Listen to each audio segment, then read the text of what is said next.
It was a typical Thursday evening at our place, nestled on the outskirts of a sprawling city. Tom and I had settled into our usual routine, him with a beer in hand, lounging on the couch after a long day at his auto repair shop, and me, Nora, eyes glued to my laptop, tracking the latest stock and cryptocurrency trends. Our home, a cozy two-story we picked out for its promise of family and future, now felt more like a battleground for our increasingly divergent lives. "So, how was the market today?" Tom asked, his tone casual, but I sensed the underlying tension. It had become our norm. "Same as always, ups and downs." "Crypto's looking good, though," I replied, trying to keep the peace.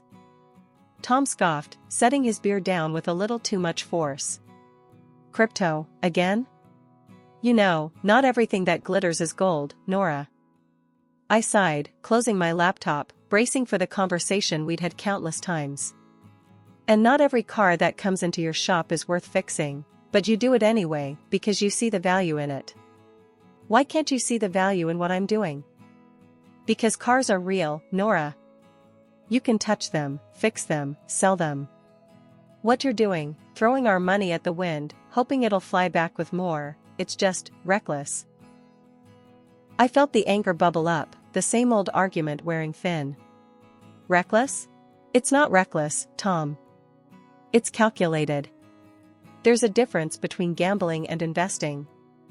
I wish you'd try to understand that." Tom stood up, pacing now. "Calculated? You call putting our hard-earned money into something as volatile as cryptocurrency calculated?"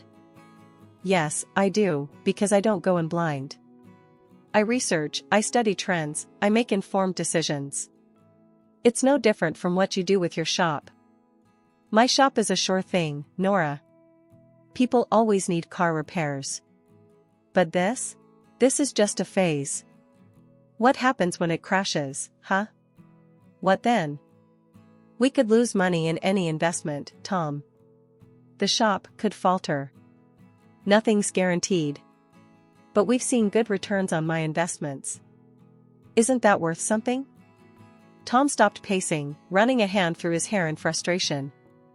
"It's not just about the money, Nora.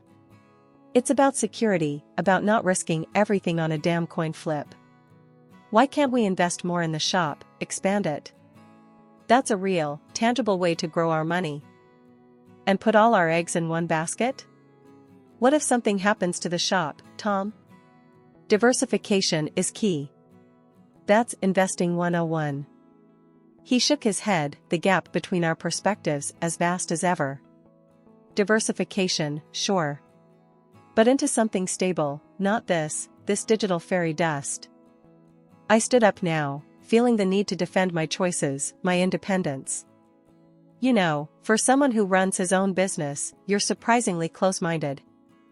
And you're surprisingly stubborn," he shot back. "All I'm saying is, we could be using that money to build something lasting, something we can see and touch, not just numbers on a screen." The conversation was going nowhere, as usual. "Let's just agree to disagree, okay? I won't criticize how you run your shop, and you don't criticize my investments." Tom sighed, the fight draining from him. "Fine. But just remember, Nora, when all this blows up in your face, don't say I didn't warn you." The tension between Tom and me wasn't the only strain in our lives. His family dynamics added another layer of complexity. Living close to his parents and sister meant frequent interactions, each one a reminder of our differing views on family and responsibility. It was a Sunday afternoon when Tom suggested we visit his parents. The idea alone made my stomach knot. It wasn't the parents I minded, it was Sarah, Tom's sister. Her lifestyle and choices were a constant source of bewilderment to me. "Come on, Nora, it's been ages since we've seen them. And Mum's been asking about you. And more. You know Dad is fighting cancer," Tom pressed, noticing my hesitation. "Yeah, I bet Sarah's missed me too," I muttered, my sarcasm not lost on Tom. "Look, I know you two don't see eye to eye, but can't you just— I don't know, try? For me?" Sighing, I agreed. "Fine, but I'm not staying if she starts on one of her shopping spree stories." We arrived to find Sarah already there, flaunting her latest designer bag. The air of superiority she carried like a perfume instantly grated on me. "Look at this, just got it yesterday. Isn't it just fabulous?" she gushed, barely acknowledging our presence. "It's something," I managed to say, biting my tongue. Tom's mother, oblivious to the tension, ushered us in. "Nora, dear, so glad you could make it. You two should visit more often." The afternoon dragged on, with Sarah dominating the conversation, recounting her latest vacation and shopping exploits. I tried to keep a neutral face, engaging in minimal conversation, but my patience was wearing thin. "So, Nora, still playing with your stocks and bits?" Sarah sneered, her tone dripping with disdain. "It's called investing, Sarah. You should try it sometime instead of blowing through money on things you don't need," I shot back, my annoyance breaking through. Tom shot me a warning look, but it was too late. Sarah scoffed. "Investing? Please, like gambling on the internet is anything to brag about. At least when I spend my money, I have something to show for it." "Something to show until it goes out of fashion next season," I retorted, unable to help myself. "That's enough, both of you," Tom's father interjected, his tone stern. "We're here to enjoy each other's company, not to argue about whatever this is." The rest of the visit passed in an uncomfortable silence. As we left, Tom couldn't hold back his frustration. "Nora, why do you have to provoke her? Can't you just let it go for one afternoon?" "Me? Provoke her? She's the one who started it with her snide remarks. I'm just not going to sit there and take it, Tom. It's just, sometimes I wish you'd try a little harder, for the sake of peace." "Try harder?" "Tom, I'm not the one splurging on luxuries and then flaunting them in everyone's face. Why doesn't anyone tell her to stop acting like a spoiled brat?" "Because she's family, Nora. We look out for each other, even if we don't always agree with what they're doing." "That's just it, Tom. Looking out for each other is one thing, but enabling bad behavior is another. There's a difference, and it's about time someone pointed it out to her." Tom sighed, the weariness evident in his voice. I know. But what can we do? She's set in her ways, and Mom and Dad aren't going to change how they treat her. It's not just about Sarah, Tom. It's about us, too. How are we supposed to plan for our future when there's always going to be this financial black hole in your family? "We'll figure it out, Nora. We always do." The news hit us hard and fast. Tom's dad, Mr. Harrison, had lost his battle with cancer. It felt like one moment we were discussing treatment options, and the next, we were plunged into mourning. Amidst the shock and grief, Sarah, Tom's sister, took charge of the funeral arrangements. It wasn't long before she dropped a bombshell on us about the cost. Sitting in our living room, looking like a storm cloud had settled over his head, Tom relayed what Sarah had told him. "Nora, Sarah says the funeral's gonna cost $60,000. She's expecting us to chip in half." I nearly choked on my tea. $60,000? Tom, that's insane. Are we funding a funeral or a royal wedding here? Tom's face darkened, his eyes narrowing. Now's not the time, Nora. This isn't about the money. It's about giving my dad the send-off he deserves. But $60,000? There has to be a mistake. It's too much. Too much? Tom's voice rose, and I could see the vein in his forehead starting to pulse. My dad has just died, Nora. And here you are, haggling over pennies. What's wrong with you? I flinched at his harshness. I'm not haggling, Tom. I'm just shocked. We never even spent that kind of money on our own house. Tom stood up abruptly, his chair scraping against the floor. You know what? I don't need this.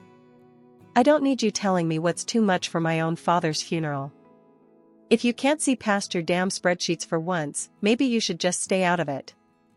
The hurt from his words cut deep, but I swallowed my retort. This was grief talking, not my Tom. I'm sorry, Tom. I'll transfer the $30,000 to Sarah. It's just, this is a lot to process. Tom paced the room, hands buried in his hair, a gesture of frustration I'd come to recognize over the years. Yeah, well, it's not just about the money, Nora. It's about doing right by him. And if that means paying whatever it costs, then so be it. When I confirmed the transfer to Sarah, Tom barely acknowledged it, lost in his own world of grief and anger. The distance between us felt like miles, not the few feet of our living room. Walking into the funeral agency, I felt the weight of the world on my shoulders. The last few days had been a blur of grief and confusion, but nothing could have prepared me for what I was about to learn. I'm here for Mr. Harrison's funeral, I announced to the woman behind the counter, trying to keep my voice steady. She looked up from her computer, her expression apologetic. I'm sorry, ma'am, but you're a day late. Mr. Harrison was cremated yesterday. My heart stopped. What? But, how? I was told the funeral was today. She shook her head gently, her eyes full of sympathy. The family requested to move the date forward. I'm very sorry for your loss and the confusion. I stood there, dumbfounded, my mind racing. How could Tom not tell me? Why was I left in the dark about such a significant change? Fuming, I dialed Tom's number, my fingers shaking with anger and disbelief. Tom, why the hell didn't you tell me the funeral was moved? I just showed up like an idiot, only to find out I missed everything. Tom's voice was cold, detached. Because I didn't think you cared, Nora. All you've done is complain about the costs and question every decision. Why would I think you'd want to be there? Because he was my father-in-law. Because I'm your wife. How could you just exclude me like that? My voice cracked, a mixture of hurt and fury. Well, maybe not for long. He shot back, and I could almost hear the bitterness seeping through the phone. What's that supposed to mean? I demanded, my heart sinking. I'm done, Nora. I can't do this anymore. I can't be with someone who's so indifferent. You're more concerned with your bitcoins and shares than with this family. I've got the divorce papers ready. His words were like a slap in the face. Divorce? Was he serious? You're kidding, right? Over this? Tom, we can talk about it, we can work things out. No, Nora. It's too late. The house is going up for sale. We'll split everything and go our separate ways. That's it. I was speechless, the reality of the situation crashing down on me. This wasn't happening. It couldn't be. Stunned, I wandered back to the parking lot, where I saw Sarah pulling in, driving a brand new luxury car. The sight of it made my blood boil. Nice car, Sarah. Where'd you get the money for this? Inheritance? Her smile didn't reach her eyes as she tossed her hair back. Yeah, something like that. Dad left me a little something. The casual way she mentioned her father, with shopping bags in her hands and not a trace of sadness on her face, was infuriating. A little something, huh? Looks like mourning is treating you pretty well. Sarah's smile faded, replaced by a smirk. Well, we all grieve in our own ways, don't we? Some of us invest in stocks, and some of us in cars. I clenched my fists, the injustice of it all burning inside me. This was all wrong. Tom and I were falling apart, and here was Sarah, benefiting from the chaos. Enjoy the car, Sarah. Looks like it cost a pretty penny. Or should I say, a pretty dollar? She laughed, a hollow sound that echoed in the empty parking lot. Oh, Nora, always so concerned about the money. Don't worry, it's all been taken care of. I watched her walk away, her laughter lingering in the air. The man I loved wanted nothing to do with me, and the family I had tried to be a part of was showing their true colors. The days following the funeral felt like navigating through a thick fog of disbelief and betrayal. The weight of the divorce papers in my bag felt like carrying a boulder, a constant reminder of my crumbling marriage. But the sight of Sarah's new luxury car planted a seed of suspicion that I couldn't shake off. Determined to get to the bottom of it, I decided to pay a visit to the funeral home, hoping to uncover some answers. Walking into the funeral home, a mix of suspicion and determination fueled my steps. It felt surreal, being here under these circumstances, but I needed answers. The place was quiet, the air filled with a solemnity fitting its purpose. At the reception, I recognized a face from the past: Jackie, a classmate from high school who'd ended up in the most unexpected of places. "Jackie!" I exclaimed, a bit too loudly for the setting. "I didn't know you worked here." She looked up, surprise flickering across her face, before recognition set in. "Nora? Wow, it's been ages. What brings you here? Something I can help with?" I took a deep breath, steeling myself for the conversation ahead. "Yeah, actually. It's about my father-in-law's funeral. I heard it was arranged here." Jackie's expression turned professional, but there was a hint of curiosity in her eyes. "Sure, let me pull up the details. Give me a sec." As she typed away, I fidgeted, the weight of the situation pressing down on me. The moment she found the record, her brows furrowed. "Okay, here it is." The service was pretty standard. Cremation was requested, keeping things on the simpler side. The total came to $5,000. My heart sank. $5,000? But that's not what we were told. We paid $60,000, or at least, we were led to believe that's what it cost. Jackie paused, her face a mask of concern. "That's a huge difference. It was Sarah who handled the arrangements, right? Everything here was billed at $5,000, no more." The pieces were starting to fit together, a picture I didn't want to see. "Can you print me a copy of that bill? I need proof." "Sure thing," Jackie said, her tone sympathetic. She quickly printed out a duplicate of the check and handed it to me. Holding the paper, it felt like a piece of a puzzle that would unravel a bigger deception. "Thanks, Jackie. I've got to sort this out." Armed with the printout from the funeral home, my next stop was confronting the family, particularly Sarah. The air felt heavy as I drove to my mother-in-law's house, where I knew they'd all be gathered, probably discussing the estate and the aftermath of the funeral.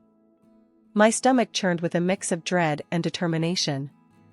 When I arrived, the house was eerily quiet.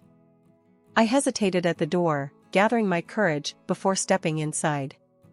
The sound of my footsteps seemed to echo through the hallway, announcing my arrival.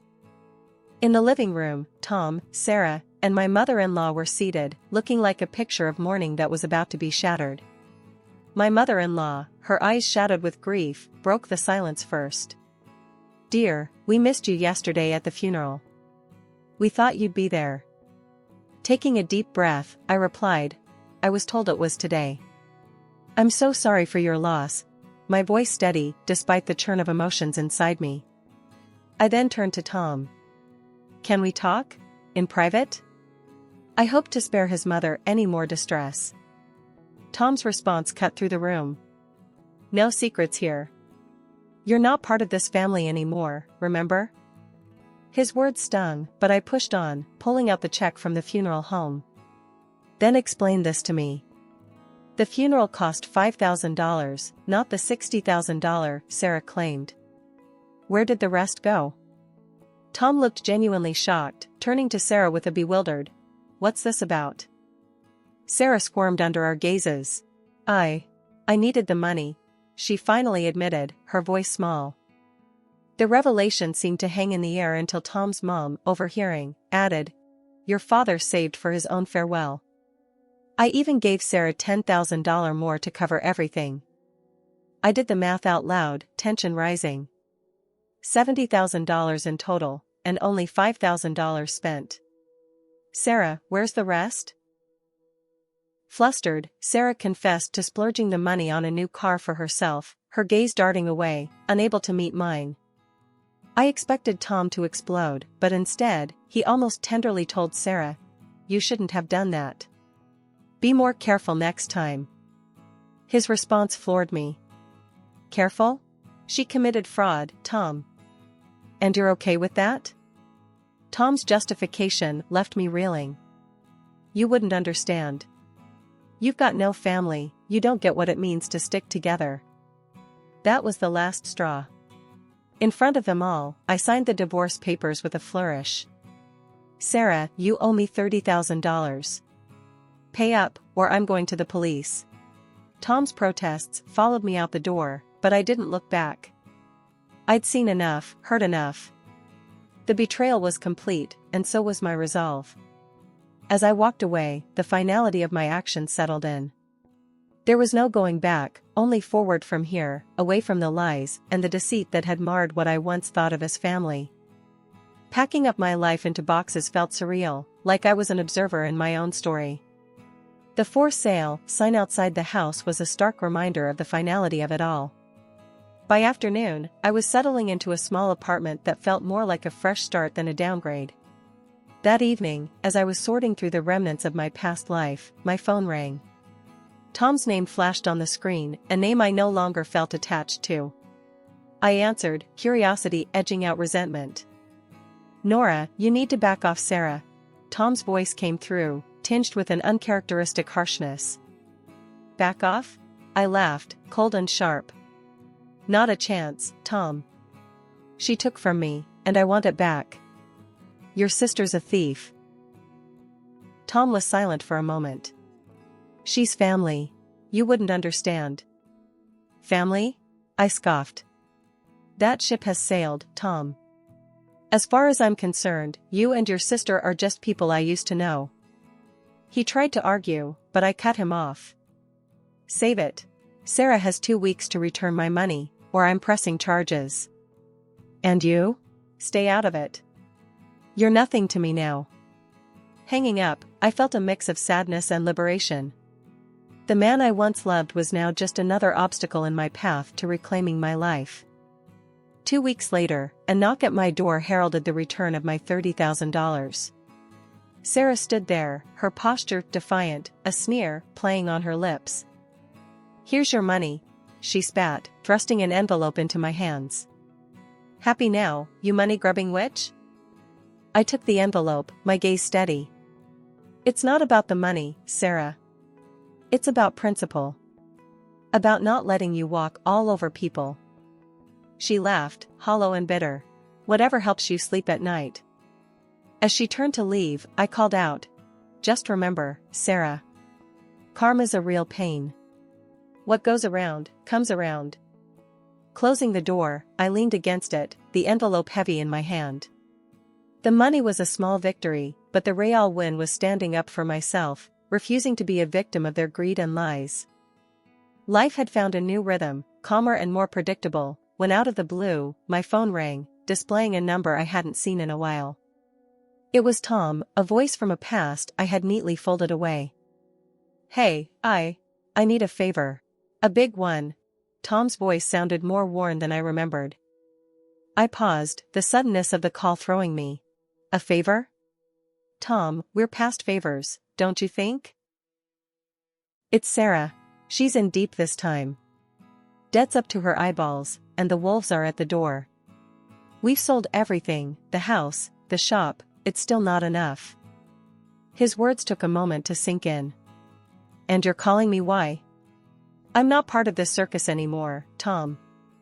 He sighed, a sound of desperation.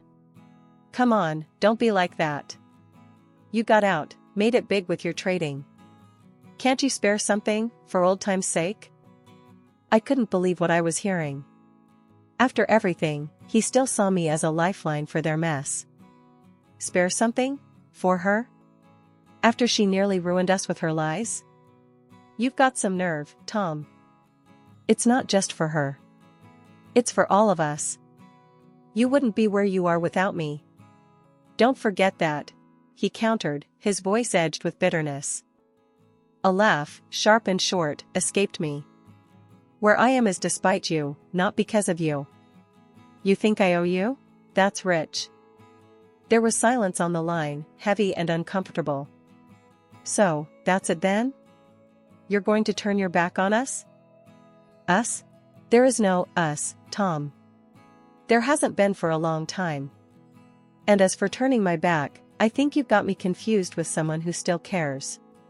Hanging up, I felt a mix of emotions.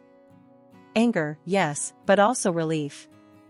That chapter of my life was truly closed now. Sitting in the living room of my new house, a place I had earned with my sweat and smarts, I realized how far I had come. This was my sanctuary, built not on the shaky grounds of deceit and manipulation, but on my resilience and hard work.